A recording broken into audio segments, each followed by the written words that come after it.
Oke, baik teman-teman. Kembali lagi kita pada kali ini. Di sini kita akan membahas mengenai uji Wilcoxon. Nah, uji Wilcoxon ini adalah uji alternatif ketika data itu tidak berdistribusi normal, ya, uji non-parametrik. Nah, di sini katakanlah saya mempunyai judul pengaruh penerapan metode belajar terhadap hasil belajar siswa.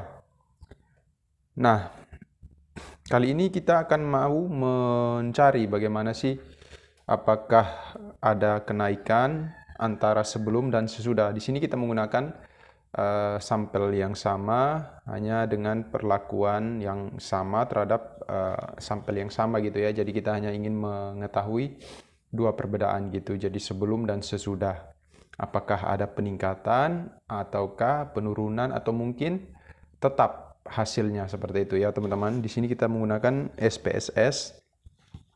Nah, bisa dilihat di sini sudah ada data yang berjumlah 30 sampel.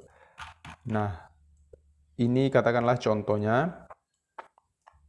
Di sini saya sudah punya data terkait dengan hasil belajar siswa ya. Ini sebelum, ini sesudah gitu. Oke, langsung saja. Pertama-tama ini kan data-data ini hasil dari kuesioner yang kita kumpulkan melalui penelitian kita ya. Kemudian kita input ke dalam software, baik itu Excel maupun SPSS gitu ya. Ini totalnya, total dari semua pertanyaan yang ada dalam kuesioner gitu, antara sebelum dan sesudah. Nah, kemudian kita sudah punya data ini, lalu kita klik Analyze. Kita masuk pada pilihan yang non-parametric test, karena ini merupakan uji non-parametrik, alternatif dari uji parametrik ketika data itu tidak berdistribusi normal. Kita masuk ke Legacy Dialogs, kita pilih ke To Related Samples. Nah, kita masukkan nilai ini sebelum, variabel sebelum ini ke variabel pertama. Kemudian sesudah kita masukkan ke variabel kedua. Setelah itu ini dibiarkan. Ini juga optionnya dibiarkan. Atau kita mau pilih deskriptif juga nggak apa-apa. Continue, tergantung kebutuhan ya. Kemudian kita pilih Wilcoxon, ini jangan lupa dicentang ya. Test type-nya. Kemudian kita pilih OK. Nah, di sini kita sudah bisa melihat hasil nilai, ada tabel deskriptifnya, ada ranks-nya, dan juga tes statistiknya. Kita bisa lihat di sini. Ini jumlah sampelnya ada 30, baik sebelum maupun sesudah. Kemudian ini nilai ranks-nya. Nah, ini saya ingin menjelaskan di sini arti atau maksud daripada negative ranks, positive ranks, dan juga TIS. Nah, nilai negative ranks di sini itu ada sebanyak 7. Artinya nilai negative ranks ini nilai yang sebelum dan sesudah itu mengalami penurunan. Misalkan nilai sebelum itu 40.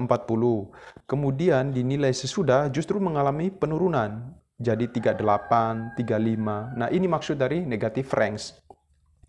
Misalkan lagi ada di uji sebelumnya atau tes sebelumnya itu dia nilai 30. Kemudian setelah diberi perlakuan, dia justru menurun nilainya. Misalkan 28, 25 gitu ya. Jadi ini maksud dari negative ranks. Jadi penurunan, ada nilai penurunan nilai dari yang sebelumnya itu gitu. Positive ranks itu kebalikannya. Jadi dia ada peningkatan dari sebelum itu. Misalkan tadi nilai sebelumnya, sebelum perlakuannya itu 30, kemudian diberi perlakuan dia terjadi peningkatan. Misalkan jadi 35, 40 dan sebagainya. Kemudian misalkan lagi ada nilai 35 pada saat sebelum perlakuan, sebelum perlakuan. Kemudian sesudah perlakuan dia meningkat. nilainya jadi 40, 45. Nah, ini maksud dari positive ranks. Kemudian TIS. TIS ini nilai yang tidak berubah antara sebelum dan sesudah gitu. Jadi sama nilainya. Misalkan tadi di uji sebelum perlakuan itu nilainya 40. Ya di nilai sesudahnya itu juga 40 nilainya, tidak ada yang berubah. Atau misalkan di uji sebelumnya dia mendapatkan nilai 30. Nah, setelah sesudah diberikan perlakuan nilainya juga 30. Jadi ada kesamaan nilai, tidak berubah nilainya gitu ya, teman-teman. Nah, di sini kita bisa lihat bahwa jumlah atau N di sini itu yang untuk negative ranks itu ada sebanyak 7. Sementara yang positive ranks itu ada 22, TIS ada 1. Total ada 30. Kita bisa lihat yang negative ranks, artinya nilai yang menurun setelah diberi perlakuan. Ada 7 ya, kita coba cek. Nilai yang menurun. Kita cek satu persatu. Kita cek nah ini 1, ini kan menurun. Yang tadinya sebelum itu 43, kemudian dia menurun 37. 1, 2, 3, 4, itu 4, 5, 6, 7. Gitu ya teman-teman ya. Ada 7 yang menurun dari nilai sebelumnya. Begitupun dengan yang positive ranks, ini ada 22, sama perhitungannya. Kita tinggal melihat dari sebelum itu mana yang meningkat di nilai sesudahnya. Misalkan ini 39 naik jadi 45, 1, 38 naik ke 45, 2 gitu ya, sebanyak 22. Sementara yang sama itu hanya 1, yaitu kita coba lihat. Coba lihat di mana dia yang sama. Nah, ini ada 44. Ini sama ya, artinya tidak ada peningkatan, tidak ada penurunan. Jadi tetap nilainya sama 44. Gitu ya teman-teman. Untuk pembacaan hasil dari ranks-nya ini. Kemudian ini masuk di tes statistiknya, uji Wilcoxon-nya. Apakah ada pengaruh atau tidak? Itu kita lihat di nilai seek to tail-nya. Sebesar 0,009.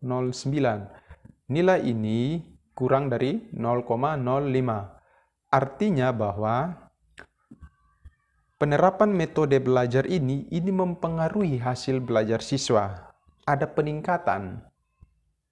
Ya, ada peningkatan nilai hasil belajar siswa yang tadinya tidak naik menjadi naik seperti itu ya teman-teman, yang tadinya tetap menjadi naik seperti itu. Jadi ada pengaruh penerapan metode belajar terhadap hasil belajar siswa. Itu maksud dari nilai tes statistik ini. Saya rasa itu yang bisa saya sampaikan untuk uji Wilcoxon pada kali ini. Semoga video ini bermanfaat bagi teman-teman yang membutuhkan tutorial ini. Oke, terima kasih.